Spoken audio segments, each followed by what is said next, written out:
Hi everyone, welcome back to my channel, Spring Porter with Spring Solutions LLC. In this video, as promised, I am giving you cliff notes for the Lazy Asset Locator. This is a new series of videos that I'm going to do. There's going to be 5 videos. I'm giving you 10 states in each video. This is the first of those videos. Before we get into the chart with that information on there, I want to just go over some questions that you probably are asking, like, why do I need an attorney, for example, if you can do the bankruptcy unclaimed funds by yourself. Believe it or not, there are people that don't like to do this kind of paperwork. They want the money, they want to be involved, but they don't want to do the process. So they can have a lawyer do it for them. Not only do people not want to handle the paperwork, some districts and very few actually require an attorney. So you may need to reach out to one. Keep in mind, lawyers charge money. They drag their feet.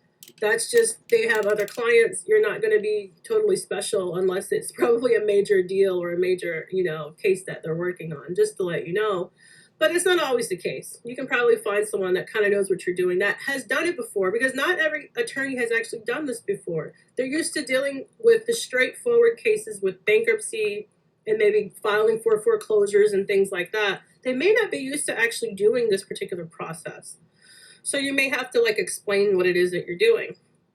And maybe you're going to have maybe a few cases as opposed to just one to let them handle it. And maybe they'll charge you like a flat rate, or are they going to charge you a percentage per deal? And that's a question that you're going to want to ask them. Another thing that you're going to need a lawyer for, again, as I spoke to you about, I'm going to be providing you with a bankruptcy business attorney and a real estate attorney if you're doing real estate overages. Business attorneys are going to do your incorporation. If you are in a district that you can't really do it online by yourself and you need a lawyer, then you can always reach out to one to become incorporated. If you choose to, it's up to you.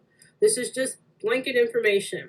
Some questions that you should ask a lawyer, and it's right here. 2, perhaps, probably a lot more, but this is just a place to start.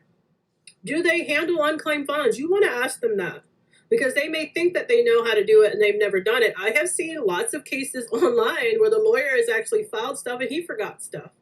So I'm just saying, not all of them know how to do it. What percentage do they charge again, or is it going to be a flat fee? That's something that you need to know. What's your part of it? Do you have to contribute any documents, or are they going to be doing everything? So that's something you need to know how it's going to work. Banks. Okay, so one of the things you need to know about banks, if you're going to be asking online or calling around for banks or going into a branch, is there a monthly deposit amount that they need? If you have a business checking, sometimes you got to make a certain amount of deposits a month, or they ask you to have a requirement of a certain monthly amount in the actual business checking. So just keep that in mind when you're shopping around, you're looking at different bank accounts and different programs. You may want to check the one that is not so high and so large. If you're just getting started, you may not have a lot in there.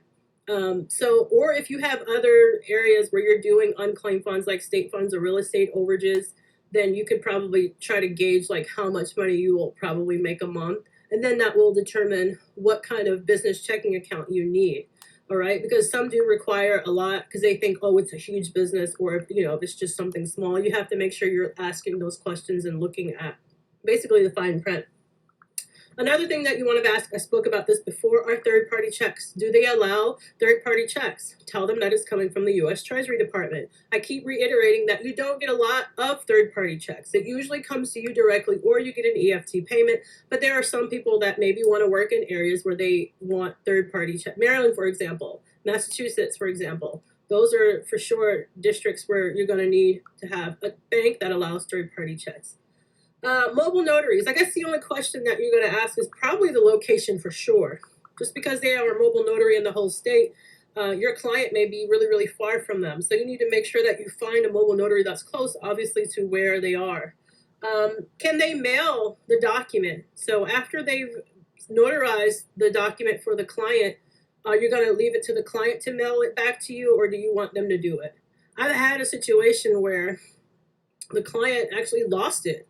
I don't know what she was doing. She got it notarized, she lost it, and I was like, I wish I could have asked the mobile notary to just mail it to me. So that's something that you may want to do if you feel like you have a client that may drag their feet even after it's notarized. It's like you provide a stamped envelope and it's still too much for them to do. So everybody is different. All right, so that concludes this part of the video. Go to the next slide and we're going to go over that chart. All right, so stay tuned.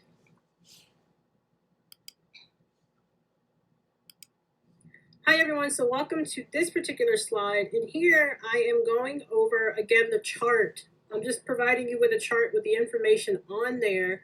The way that it reads, I have the states listed on the left side. Then I have the attorneys, and the bankruptcy attorney is always listed as number 1. Then the business attorney is number 2, and then there's a real estate attorney number 3. I have just the law firm name or maybe the attorney's name, and then there's a telephone number here. Now, if you're in the course of mine, I have a link to their website in addition to, other information on there. But this is what I have for you for now to make sure it fits on one page. If you want to maybe jot this down, you're not going to need all this information for each state. There's some people that are not going to work in Alaska or Arizona, or maybe they're wanting to work in different states. Everybody has their own preference and they're in different locations. This is why I'm providing that. And here are banks. I got this from, I think Wallet Hub or something. It was a website that showed like the best banks in different areas. So that's where I plugged this information from. And I picked 3. All of these, what was listed on there, it did say that they do have business checking accounts. So in case you're wondering again, you can check this. And keep in mind, maybe if you want, you could probably do something online, like have an online checking account or business checking. If that's something that's okay with you, as long as they have maybe a mobile app where you can always deposit things.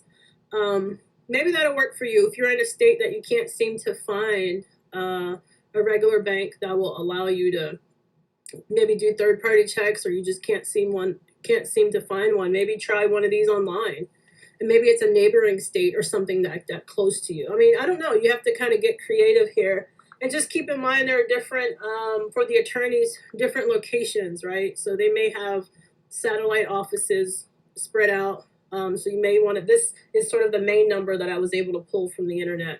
So just double check that. And then here are some mobile notary services. I picked 3 that you can kind of pick from and just, see if they'll be willing to kind of help you out. All right, so I hope that this is going to provide you with a push to start, do your own research, to do things on your own.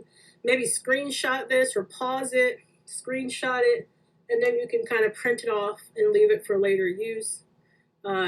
I will let you know and come back on when I have all of these completed for my students, because I have to do extra work for that. And I think I will keep that on the Excel spreadsheet and upload that. So we'll see.